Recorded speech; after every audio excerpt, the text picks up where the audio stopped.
Good morning students. Class 10th में क्षितिज काव्यखंड में आज हम सूरदास के पद का अर्थ को समझेंगे। सूरदास के दूसरे पद के का आज हम व्याख्यात्मक अध्ययन करेंगे। आइए आज हम सूरदास के दूसरे पद का अध्ययन करते हैं।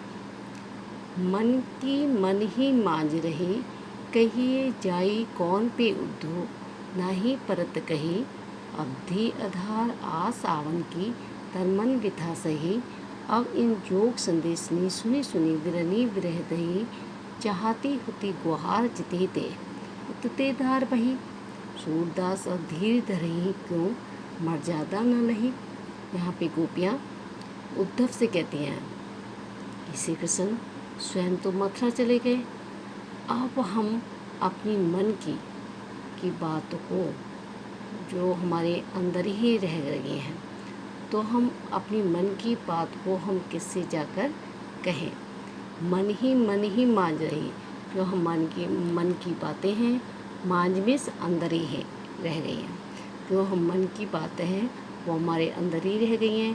कहीं जाए कौन पे उद्धव, हे उद्धव हम किससे जाकर कहें, परत कहीं हम अपनी मन की बातों को किससे जाकर कहें। अवधि आधार आस आवन की, अवधि में समय, आस में आना, आस में आशा, आवन किस में आना। जो श्री कृष्ण के समय का आने की आशा थी वही हमारा आधार था, जिसके कारण हमने अपनी तन मन की व्यथा को सहा कि श्री कृष्ण जी क्या है जरूर आएंगे।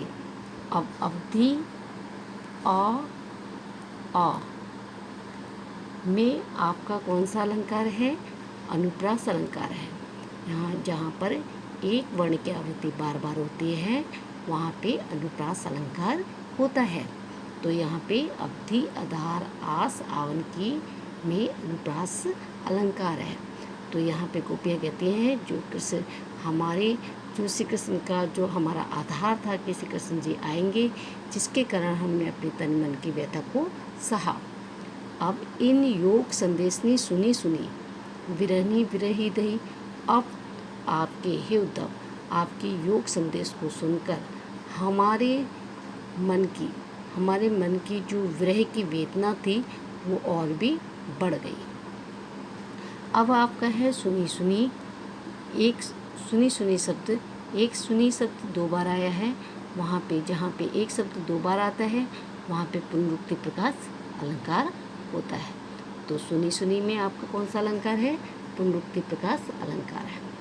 तो आपके योग संदेश को सुनकर हमारी मन की विरह की वेदना और भी बढ़ गई।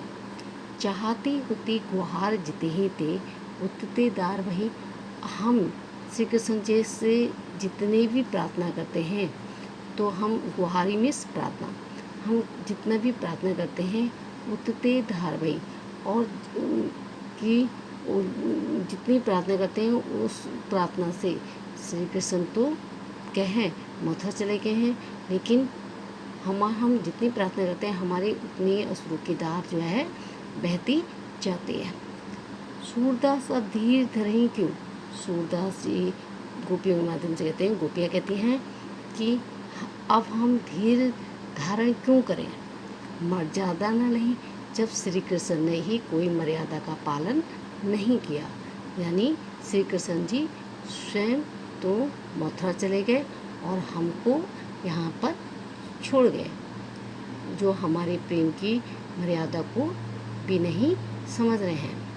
तो इसलिए हम धीर क्यों धारण करें जब श्री कृष्ण ने ही कोई मर्यादा का पालन नहीं किया। तो आज आपने सूरदास द्वारा रचित पद के दूसरे पद का भावार्थ को समझा, और नेक्स्ट वीडियो में आप सूरदास के तीसरे पद के अर्थ को समझेंगे। धन्यवाद।